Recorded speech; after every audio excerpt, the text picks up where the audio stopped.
The world braces for new U.S. tariffs D-Day on October 1st in a move that rattled global markets.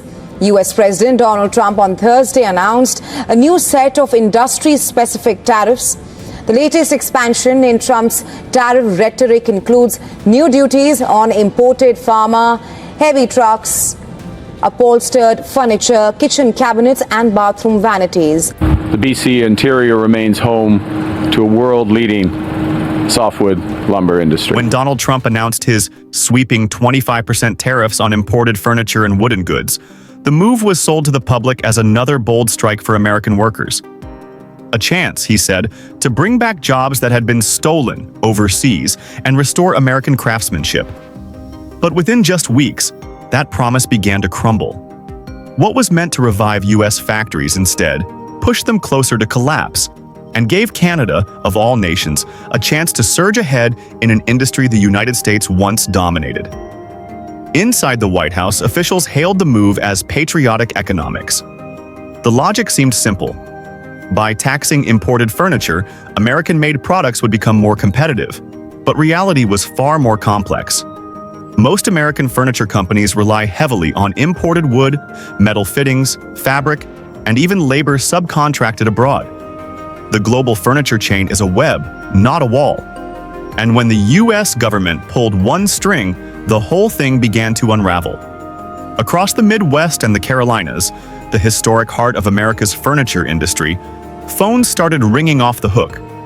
Distributors wanted answers. Retailers froze orders. Small workshop owners tried to calculate how to stay afloat as material costs spiked overnight. Some owners told their workers to wait, saying, "Let's see where this goes."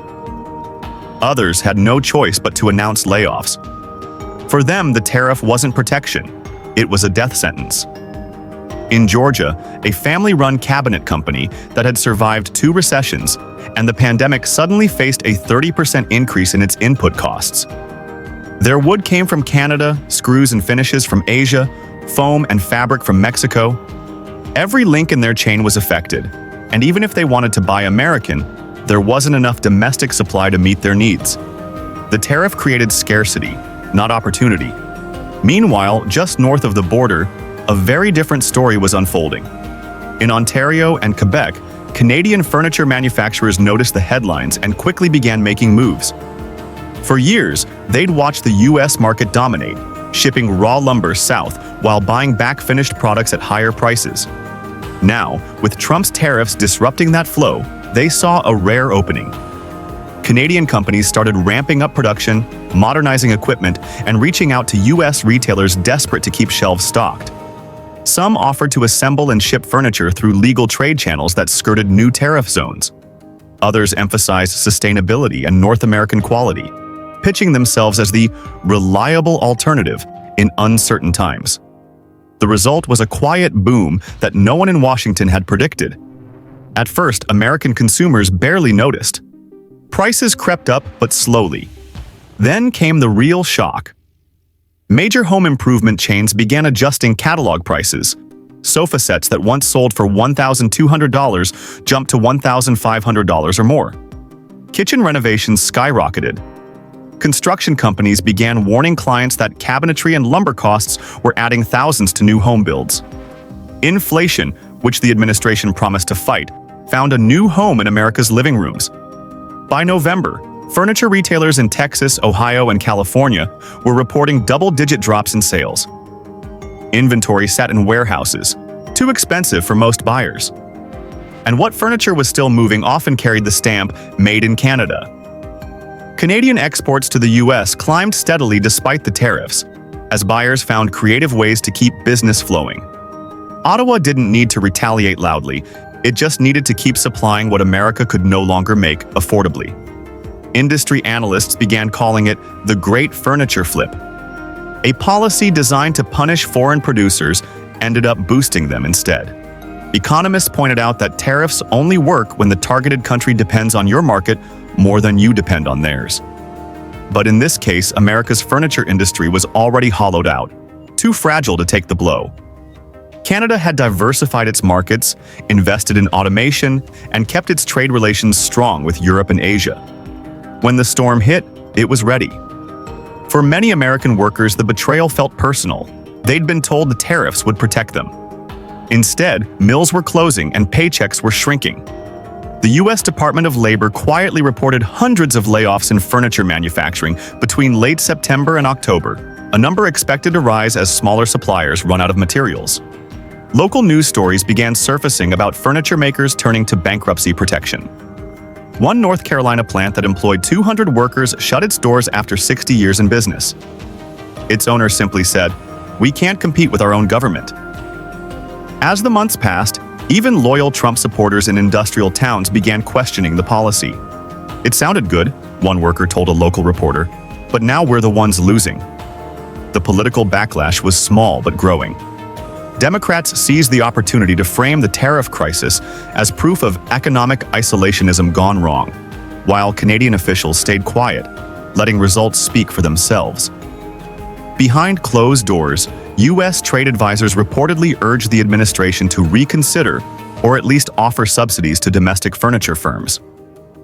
But Trump doubled down, insisting the tariffs were working and that American manufacturing is finally coming home.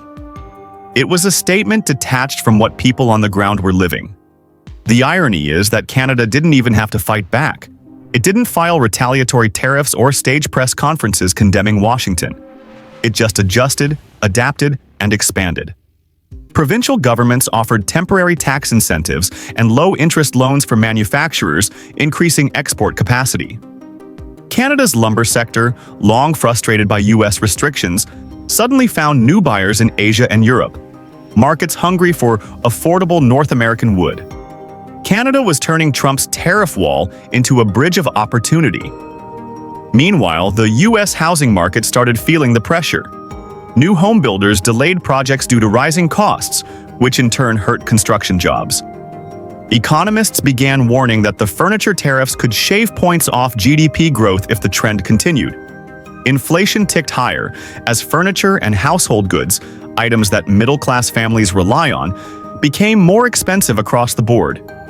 In a symbolic twist, several American companies started moving their manufacturing to Canada to dodge the very tariffs that were supposed to protect them. They reasoned that if they produced north of the border, they could still access the North American market without the same costs. It was the ultimate backfire. The policy meant to bring jobs back to the U.S. was literally exporting them. By the end of the year, Canadian furniture exports had climbed sharply. Headlines in business media began describing Canada as the unexpected winner of America's tariff gamble. Financial analysts noted rising stock values among Canadian wood and home furnishing companies, while U.S. firms faced declining profits and layoffs. The phrase "Trump's furniture failure" started trending online as economists dissected what went wrong. The story, however, isn't just about economics. It's about perception. Across the world, allies and competitors alike watched how Washington handled this.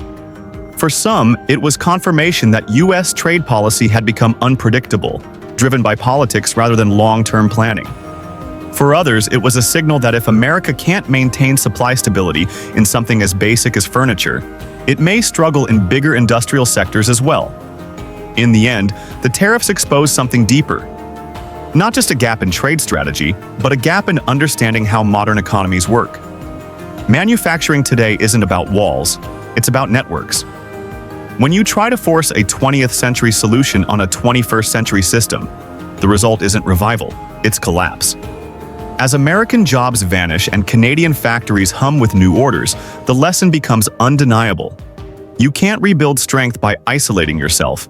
You can't create prosperity by punishing your own consumers.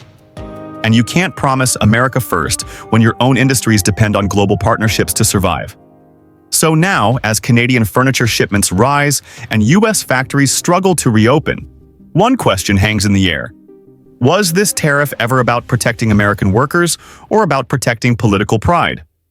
Because for the thousands of laid-off employees now staring at empty warehouses and unpaid bills, the answer is painfully clear. Canada didn't win through confrontation.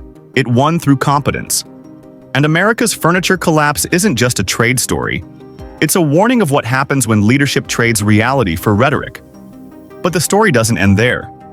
Because what's unfolding now is not just a battle of trade numbers, it's a transformation of mindset. Across North America, small towns once tied together by manufacturing are quietly redefining what "made in America" and "made in Canada" actually mean. In Ontario, a group of furniture apprentices gathers at a retooled factory where new digital cutting machines whir alongside traditional hand tools. Their instructor, a veteran craftsman, tells a visiting reporter, "We used to look south for everything: raw materials, markets, even design trends. Now, we're building for ourselves and for the world." That sentence captures the essence of what's changed: confidence. Canada's strategy wasn't born overnight. When Trump first imposed tariffs on steel and aluminum years ago, Ottawa realized that economic dependence on the United States was a vulnerability. That lesson stuck. The Carney government's new trade diversification plan poured money into upgrading factories, cutting red tape, and expanding logistics capacity through Atlantic ports. Furniture became a test case. In the last year alone, exports to Europe rose by more than 20%, and new buyers emerged in Japan and the United Kingdom. The irony is rich. A policy meant to isolate Canada ended up globalizing it faster. In the end, this wasn't just a tariff gone wrong. It was a lesson in humility, strategy, and survival.